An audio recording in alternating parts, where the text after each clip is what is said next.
Alright, what is going on, guys? It is Benny, and today I'm going to be showing you guys a newly buffed deck. Now, as we all know, Evo Wizard is pretty crazy, and I thought to myself, I want to fit this into a Mortar deck. And what better Mortar deck is there to fit it into than Classic Mortar? Because we do have Tornado, and honestly, I was very surprised at how well this worked when I first tried it. Let's go ahead and just log here to get some damage on the Little Prince and also the Wizard, and then we can go ahead and play our Knight right here to take out that Little Prince. Ooh, that was a good void. So we can go ahead and play our bats here. We might take a little bit of damage, but that's okay. I'm not super worried about it. Yeah, we'll take all of that out, and then we can actually Mortar right here. We might as well kind of go in again, and he's going to play the Fisherman, so that will kind of stop us from getting some damage right away, but the Mortar should take the Fisherman out, and he'll have to play at least another card, which would be good. Now, obviously, you know, Void is a pretty annoying spell, so that is the hardest part with this deck, is trying to avoid getting your Wizard voided. But you know, we have a Void matchup right here, so I feel like this is the best opportunity for me to show you guys how to avoid it. Hopefully we can avoid it. Let's go ahead and let's cycle our Evo Wizard in the back. You want to kind of try to cycle these Wizards as fast as you can and as much as you can. And then we're going to wait. I bet you a Void is going to come out pretty quick here. So let's go ahead and get the Knight in front. Shoot, I was hoping that we would get a Void come in there, but it doesn't look like we're going to get it. Let's go ahead and Tornado all of this together, and then let's get some bats on here. There's the Void. Let's get an Ice Spirit down to kind of tank some of that. And then, oh, the Evo Wizard might lock onto the tower. So we're going to get some amazing damage here. And let's go ahead and Evo Mortar, because he just used his Phoenix. So I don't think he can stop this Mortar. And that's going to be tower down. There's no way he's able to really do too much to stop all of this. We're gonna get the tower low enough to where we could rock it if it comes down to it, I believe. Yeah, we're at 492. So that is a beautiful, beautiful, beautiful situation indeed. I am happy with that. And now really we just have to play defense, which I think we can do, because we can rock it in Tornado if we need to. So let's go ahead and cycle a Wizard here, because then by the time he voids, we should get back to another one. And then let's go ahead and play a defensive Mortar. He's going to play the Little Prince opposite lane, which is smart, because I have a feeling he's going to try to kind of switch things up on us. There's the Void. That's okay. I'm really not worried about that. Let's get the Knight here, and then we can play another Evo Wizard right here. And okay, there's the opposite lane push. No big deal. Let's go ahead and log and get our bats here. Let's get an Ice Spirit down, and then let's Tornado all of this together for the Evo Wizard. That is crazy. Okay, let's get a Knight here to tank that Fisherman so that our Evo Wizard doesn't die. This is actually such a fun deck. I really, really do enjoy playing this, and I would 100% recommend giving it a try if I was you guys. We have the offensive Mortar, so that'll just kind of stop him from being able to, you know, go in on us, and then we can go ahead. Let's just rock it. We can Ice Spirit, and then we can even Tornado everything away just to be safe. But let's give him a good game. Let's give him a good luck, and let's go right on into the next match. Alright guys, next matchup. Now, I actually didn't even realize it, but I was raw dogging the last match with a level 14 rocket, so we had to fix that up, and we got that to level 15 now, so we're even stronger now. I would be willing to bet that this kid is using Lava Hound, which is a little bit stressful, because you know, I'm just bound to mess that up, but let's see how it goes. The thing with Lava Hound is they definitely do have a very dangerous Void, so we definitely have to look out for that.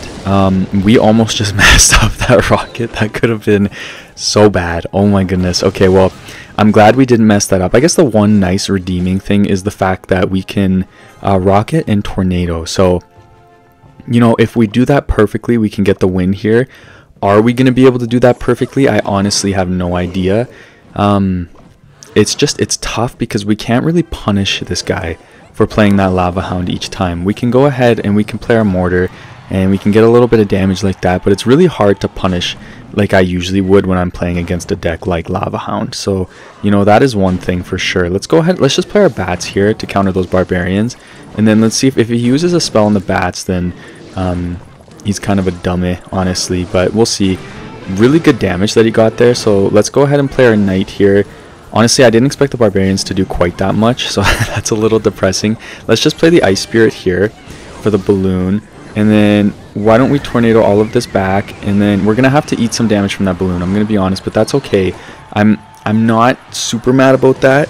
I was more worried about the Inferno Dragon coming the other way, and then those Skeleton Dragons were kind of a waste, so he's probably low on elixir. So let's go ahead and play our Evo Mortar here, and then if I had to guess, he's going to Inferno Dragon on the Knight or on the Evo Mortar. So let's just get the Knight in front just to kind of cycle. He's going to go for the Lava Hound in the back. We're going to go ahead and play a Wizard here. And then if he uses the void, hopefully we can kind of cycle back to another wizard in time. Let's just wait and see what he's going to do here. Okay, let's go ahead and cycle our bats. And then I think what we're going to do is let's play the mortar here. And then let's just get the knight down to tank for a second. And then let's get the Evo Wizard down. Okay, good. And then, oh, perfect. The Evo Wizard is locked on to the balloon. Let's go ahead. He's going to play the freeze. Okay, we got this defending. Let's go ahead and get the knight here for those barbarians, and then why don't we log them? Oh, that's perfect. The wizard is locked onto the barbarians as well. So I think that's going to be a win. I'm actually really happy with that. I feel like Lava Hound's a kind of a scary matchup sometimes with this deck, only for me because I am trash at this, but I'm happy with that. Let's give him a good game. Let's give him a good luck, and let's go on into the next match. Alright, you guys, for this last matchup, I wanted to do something a little bit different. Now, this is a replay that I had. I wasn't recording for this match, but I felt like it was a really fun match to play and to watch, and I kind of wanted to talk over the match while we do it, just so I can give you guys, you know, everything that was going through my head. Don't get me wrong, it's not like I'm a professional with this deck, so, you know, I'm not sitting here giving you guys, like, you have to do this right now, but I thought it would be good to kind of explain that, because I feel like a lot of Clash Royale YouTubers, they just talk over their gameplay, and then, you know, you learn a couple of things, but you don't necessarily learn why somebody's doing something all the time. So I wanted to do that. So right here, I defensive mortar just because the barbarians. Defensive mortar is great against barbarians. It really does help take them out. And I didn't have the greatest card in his hand. And with this deck, you know, your damage is only going to come from your mortar. So it was just kind of one of those situations where instead of cycling a spell, I might as well play the mortar. And when you see Skeleton King, I always think it's either Golem or Egolem. Usually should be Egolem. Now you see here, I did get my Evo Wizard down, and I just kind of wanted to get him down and get him down early, and so that I could get a mortar and pressure this guy, and that did force him to play the Egolem, which was really good. Then he ended up playing his wizard. Definitely a big mistake, because I could just log and tornado and then fully counter that Egolem and you know, get some good action going. He does hit me with the void, which was pretty rude, so we weren't able to do as much as we could, but I knew as soon as he used that void, that was dead elixir, so I had to get an Evo Mortar down.